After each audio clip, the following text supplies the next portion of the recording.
Olá, então vamos agora começar a nossa próxima aula, que é muito importante, que a gente vai falar sobre as aplicações clínicas do Mindfulness no tratamento de transtornos da ansiedade. Então nessa aula a gente vai focar no Mindfulness como um tratamento para pessoas com quadros clínicos ligados à ansiedade, transtornos da ansiedade e de pânico.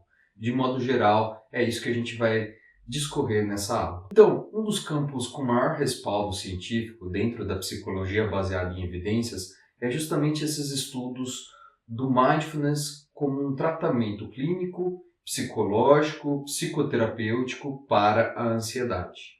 E a ansiedade, como a gente sabe bem, ela é marcada por algumas características mentais, como por exemplo a ruminação sobre o futuro, hipervigilância corporal, uma reatividade emocional elevada. Então são vários elementos, várias características e comportamentos que agravam esses quadros de ansiedade e outros tipos de transtornos semelhantes, como por exemplo o pânico. Nesse sentido, então, o mindfulness oferece um caminho muito direto, muito eficaz para transformar essa relação da como a pessoa vive essa emoção desagradável da ansiedade ou do pânico.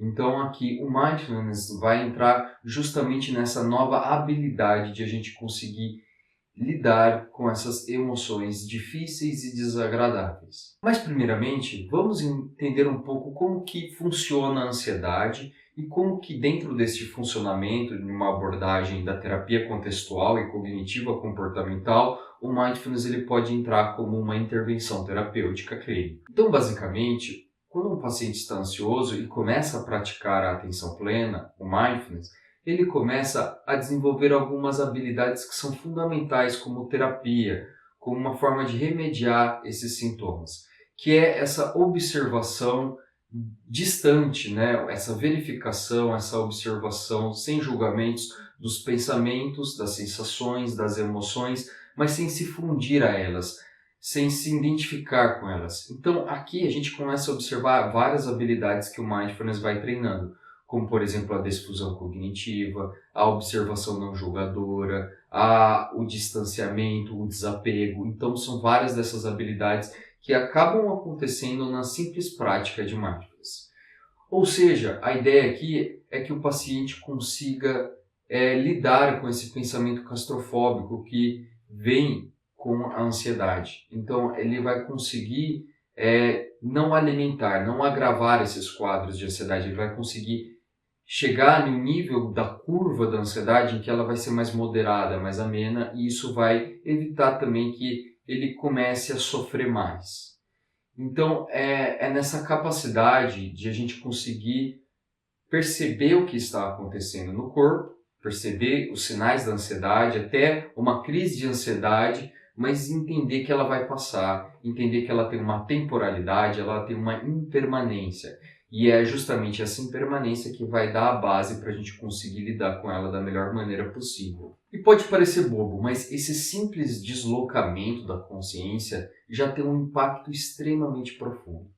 E é muito possível que o mindfulness não só cause essas habilidades, mas também fortaleça novas redes cerebrais ligadas justamente à regulação emocional.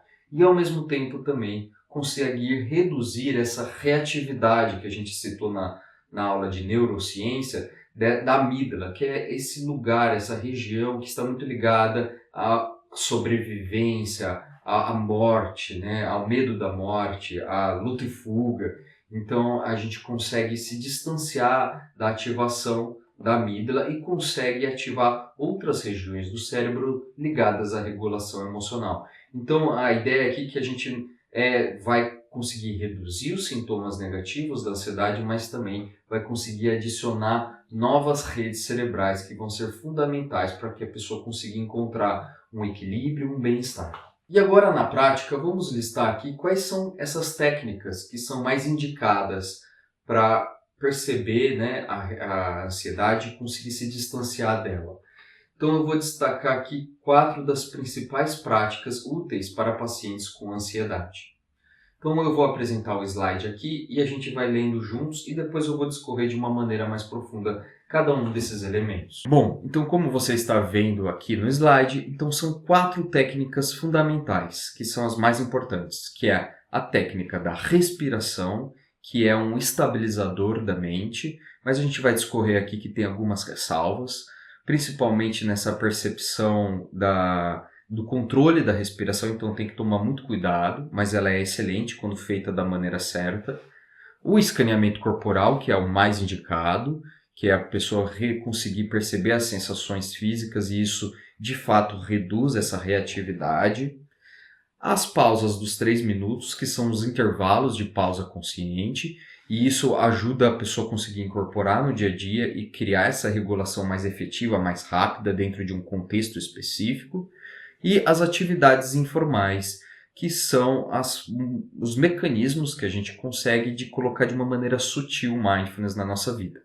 Mas independente disso, vamos discorrer um pouco mais sobre cada um desses elementos para a gente especificar a importância deles. Então, como a gente listou aqui os elementos no slide, a primeira e uma das mais importantes, não é a mais importante, mas é a respiração consciente, que ela é muito simples e muito poderosa. Ela é que funciona como essa âncora de a gente perceber como que está o nosso estado anterior por meio do fluxo respiratório. Então, por meio dessa prática da respiração, o paciente ele consegue ir desacelerando gradativamente a mente. E a ideia aqui é simplesmente fazer alguns 10 minutinhos, isso já vai ser o suficiente.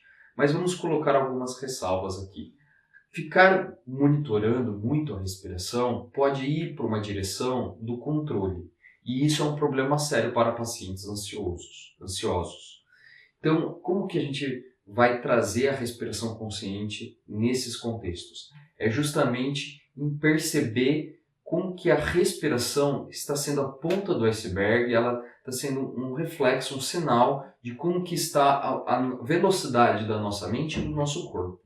Então aqui a ideia não é a gente controlar a respiração, mas é simplesmente perceber ela em sua profundidade, em sua velocidade. Então é muito importante trazer essa perspectiva bem sutil da respiração, não como uma forma de a gente conseguir ter uma respiração ideal, vamos dizer, que às vezes pessoas perfeccionistas, criticistas acabam podendo cair. A ideia não é ter uma respiração ideal, é ter a respiração consciente. Então, se ela está rápida, deixa ela rápida e naturalmente ela vai ficar mais tranquila. Então, se ela está mais tranquila, aprecie essa respiração que está mais profunda, está mais no diafragma. Então, a ideia da respiração aqui não é uma ideia de controle, mas é uma ideia de observação e aceitação. Bom, agora a segunda prática, que é a que eu considero e que também as evidências científicas demonstram, a mais importante, que é a do escaneamento corporal. Então, o que é essa prática? A gente consegue, então, observar essas sensações físicas com curiosidade e aceitação. E ela é muito boa para a ansiedade, porque o objetivo aqui não é necessariamente relaxar, mas é conseguir notar o que está no presente com uma gama enorme de sensações físicas.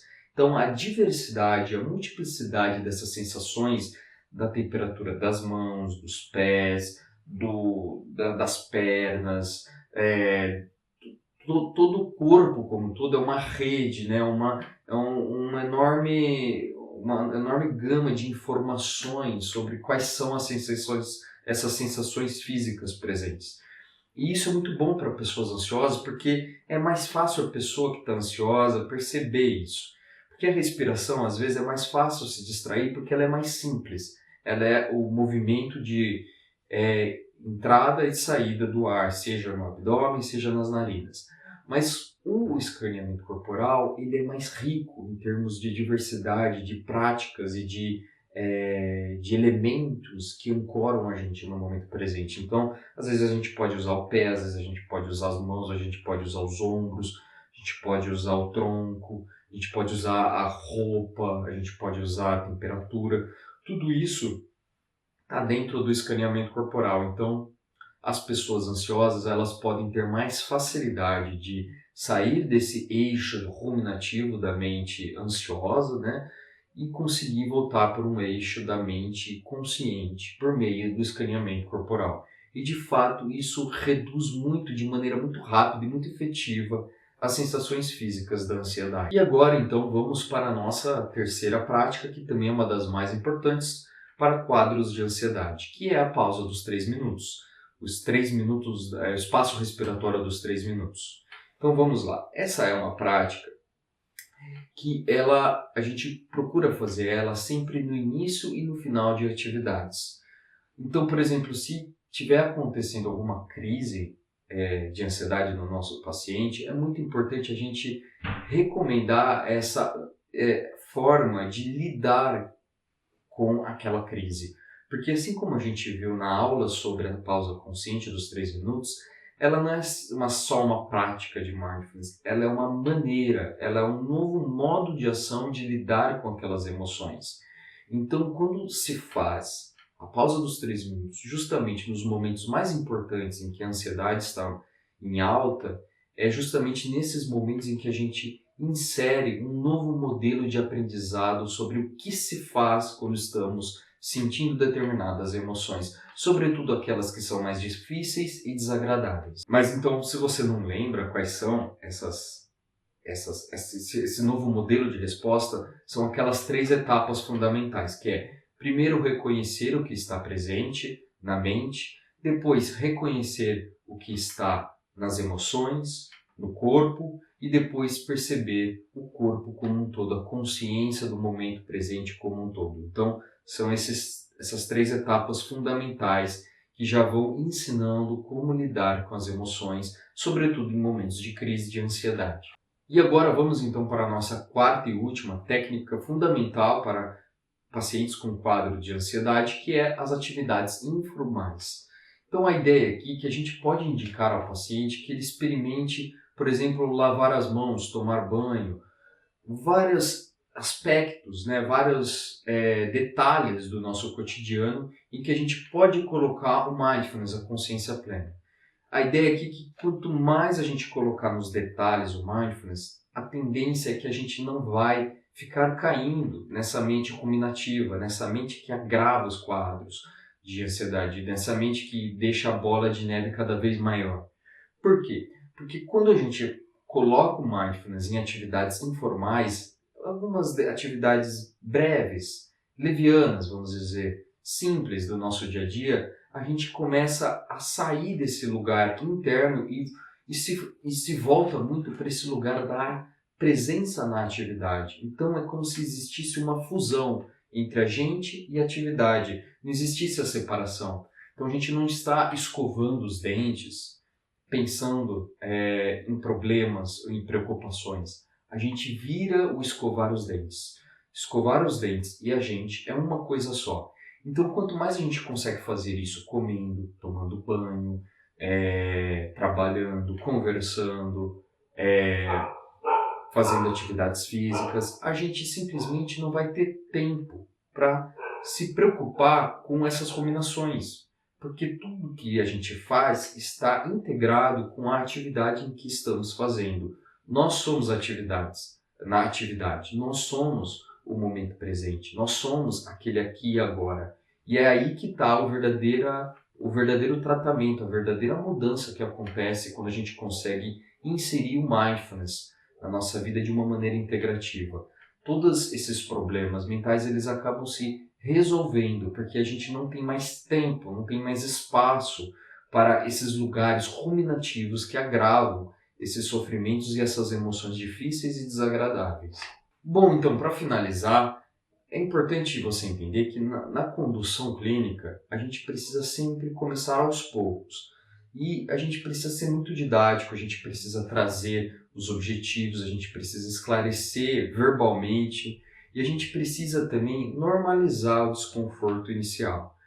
Por que isso é importante? Porque o mindfulness não se trata sobre ser gostoso, ser relaxante, ser agradável, mas sim sobre a gente conseguir incorporar novos modelos de respostas cognitivas para aquilo que estamos sentindo.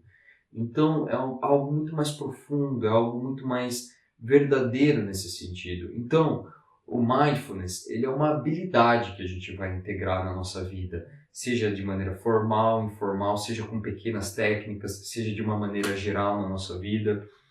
E quando a gente consegue ter tanto essa técnica focada, essa técnica com objetivos específicos, quanto de uma maneira geral na nossa vida, a gente consegue fazer com que o paciente também vai aliviando de maneira estrutural a ansiedade. E é importante entender que tudo que a gente está falando aqui precisa também de um respeito do ritmo do nosso paciente, da experiência dele. Cada paciente é de um jeito. Então é muito importante a gente ter flexibilidade. Isso que eu listei aqui para as técnicas para a ansiedade não é uma fórmula de um bolo. Aqui é importante entender que é uma recomendação, mas é importante você ter um manejo clínico para perceber o que é o certo para o seu paciente dentro daquele contexto. Mas de modo geral, sempre dá certo o escaneamento corporal, as pausas conscientes, as atividades informais e as âncoras da respiração.